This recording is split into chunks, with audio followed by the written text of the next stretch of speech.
Баршаңызға қайырлы күн. Менің каналыма қош келдіңіздер.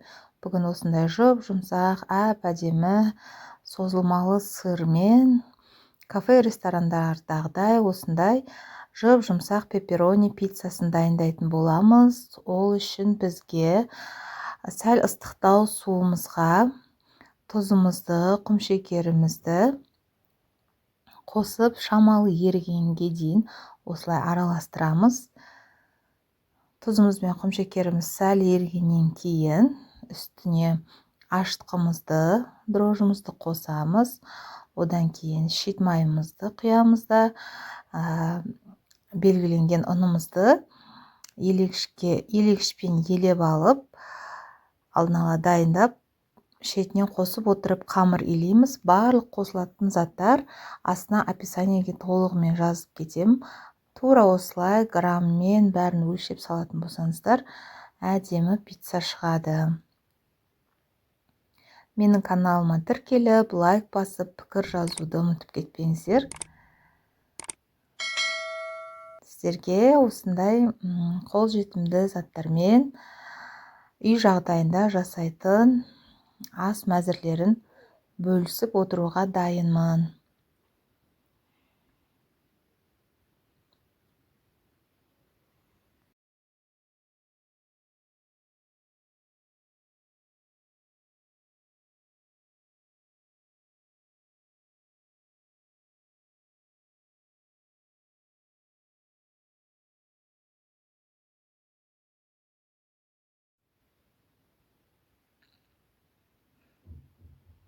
Қамырымызды елеп алдық.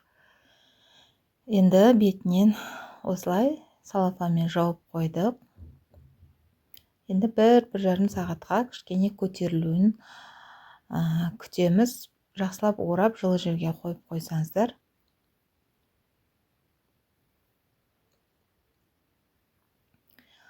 Сол аралықта біз пиццамыздың томатный соусын дайындайтын боламыз. Ол үшін бізге кәдімгі тамаққа қосып жүрген томатымыздан үлкен ас қасықты, 2 ас қасық қатты толтырмай салып аламыз. Бізге 2 пиццаға жетеді. Және де 1 қасық шай қасық құмшекер, 1,5 қасық тұзымызды саламыз. Және де міндетті түрде осындай орегано керек. Орегановдан бізде 1/2 шай қасық қажет болады. Барлығын жақсылап араластырып, соусымызды дайындап қойдық. Енді бізге сыр керек болады. Мен 1 сырға осындай моцарелла сырын қолдандым. Бізге 140-150 грамм қажет болады.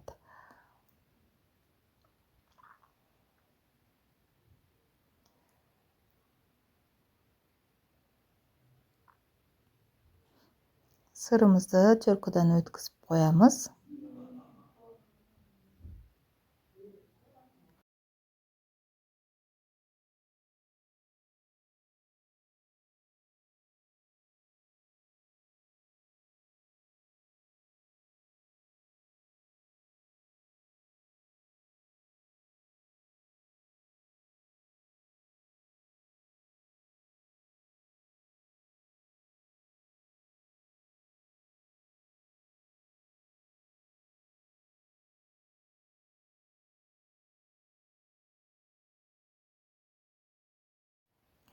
Енді қамырларымызды 2-ге бөліп алғаннан кейін кішкене 5-10 минутқа кішкене тақта қамыр көтерілгенге дейін күтеміз.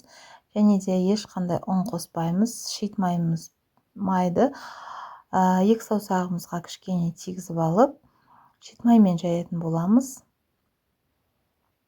Видеода көріп тұрғандарыңыздай сәл үлкенірек етіп осылай жаямыз. Менде пицца пісіретін табам жоқ. Бірақ мамадан қалған шойын табам бар. Сол табаға пісіремін үй жағдайында.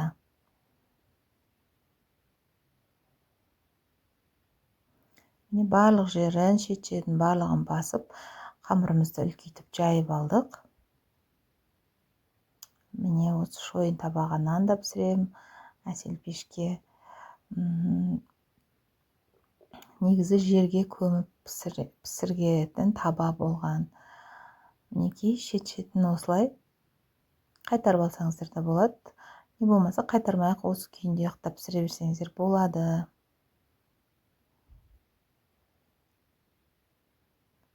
Бірақ қайтарып алған әдемі көрінеді.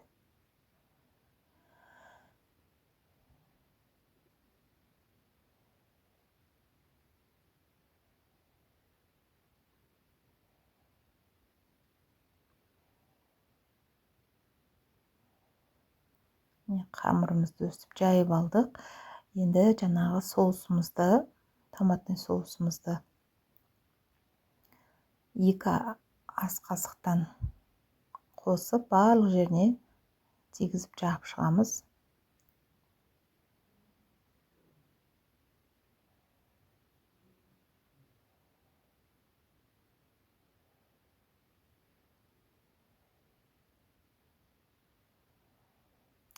Және де жаңағы өткізіп алған сырымыздың 140-150 грамм сырымыздың барлығын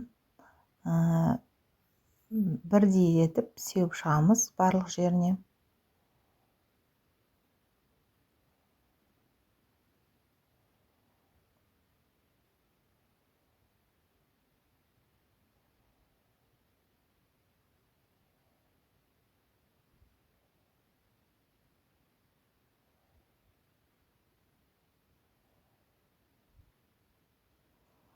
Енді колбасамызды турап дайындап аламыз. Және де осылай қалауларыңызша колбасасын қойып шығамыз бетіне.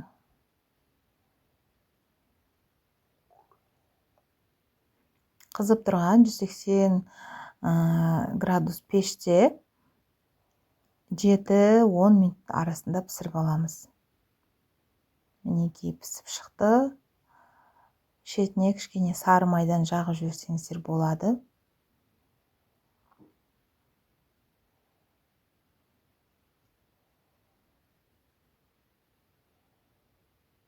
Өте жұмсақ, өте әдемі пиццамыз дайын болды.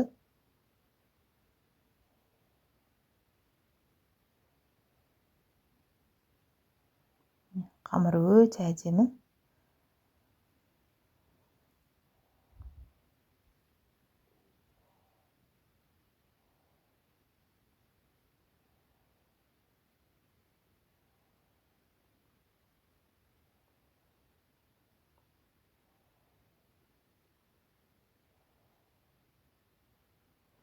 Енді біз екінші пиццамызды да басқаша сырмен, кәдімгі базарда сатып жүрген твердый сырымыз 150 грамм, 140-150 граммды да аламыз да, екінші қамырымызды жайып, соусын сеуіп, сырымызды осылай барлық жеріне тигізіп жағып шықтық.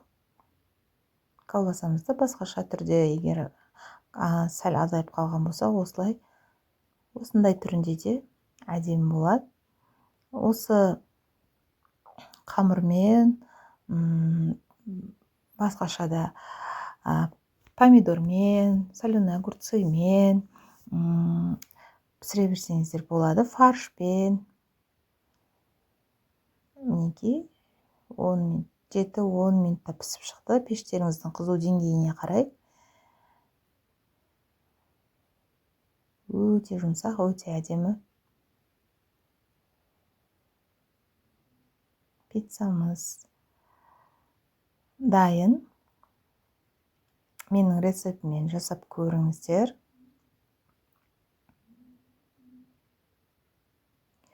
Және де пікір қалдырып кетуді ұмытпаңыздар. Ас болсын.